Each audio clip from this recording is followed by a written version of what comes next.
And let me say this, Madam Speaker. I know that they believe that they'll be able to incriminate members of the Antigua Labour Party. But there's a saying, when you dig a hole for somebody, dig one for yourself. Because trust me, Madam Speaker, mark my words. Mark my words, Madam Speaker. Several members on the other side will end up in jail after the next general elections. No doubt about it. But Madam Speaker, that's not personal, just generally members, never say who. They know who they are.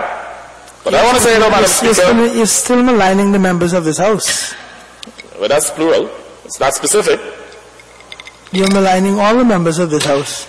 No, I'm not. I didn't say all. Do not accept that. But anyway, I'm moving right along, Madam Speaker. Point I'm making here is that the country's scarce resources are being wasted on non-value-added expenses.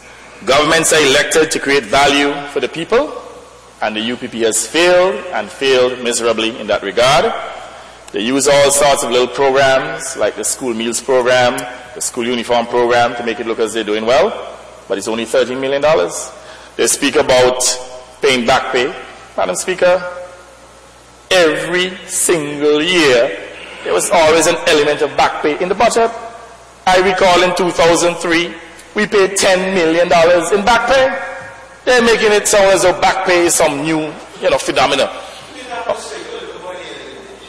I was in government in 2003. I'm telling you, I'm speaking with specificity and with authority that in 2003, we spent $10 million in back pay. And Madam Speaker, when we win the next general elections, we will have to pay back pay, payments that should have been made by the UPP. It's nothing new. So for them to come and say, oh well, the wage bill increased by $150 million because we had to pay $28 million in back pay. Give me a break. Absolute nonsense.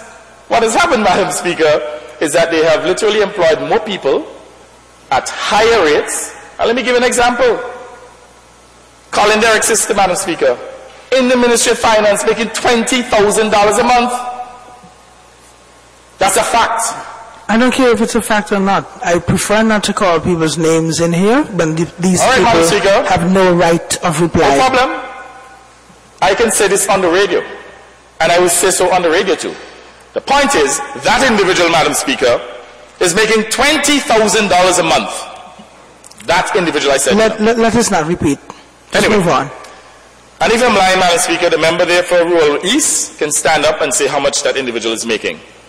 More than the PS, making more money than the PS, Madam Speaker, making more money than the Financial Secretary, making more money than the Minister too, and many others, Madam Speaker, in the public sector who are more deserving. And that is just a typical example. There are many more. Consultancy fees, Madam Speaker. When we're in government, consultancy fees stood at $3 million. Today, Madam Speaker, the UPP is spending over $30 million a year in consultancy fees, creating jobs to the boys.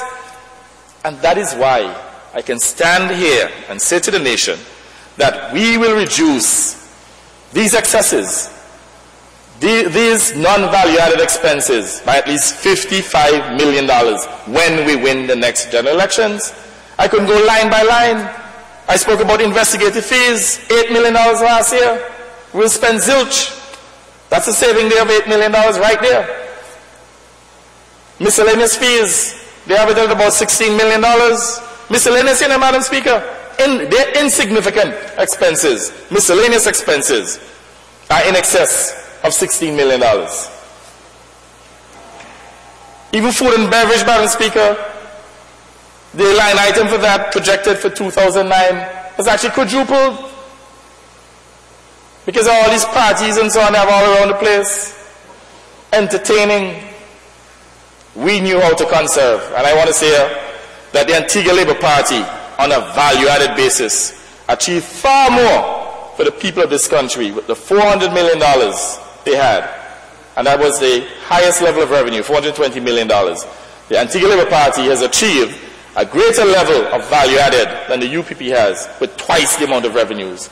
And that is why we can say in any forum that we are more competent than the members on the other side. And when you look at their failed programs, Madam Speaker, where you can stand again in any forum and say that the UPP government is an incompetent government, a failed experiment, Madam Speaker, and that the people of this country needs a government, or need a government with the type of competence and experience to preside over the advancement.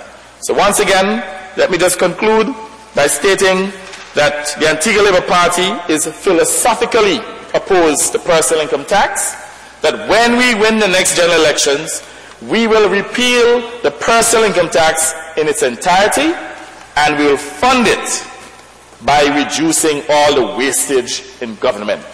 Having said that, Madam Speaker, we are not impressed by this particular provision to tweak the bans, which is obviously to get votes. I want to say to the members on the other side, it will not work. The people of this country would get real benefits. We will put $50 million back into the pockets of the ordinary citizens of this country, thereby stimulating the economy by eliminating the personal income tax in its entirety.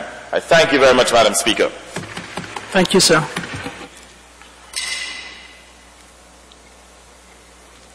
Acknowledge the Honourable Member for St. John's.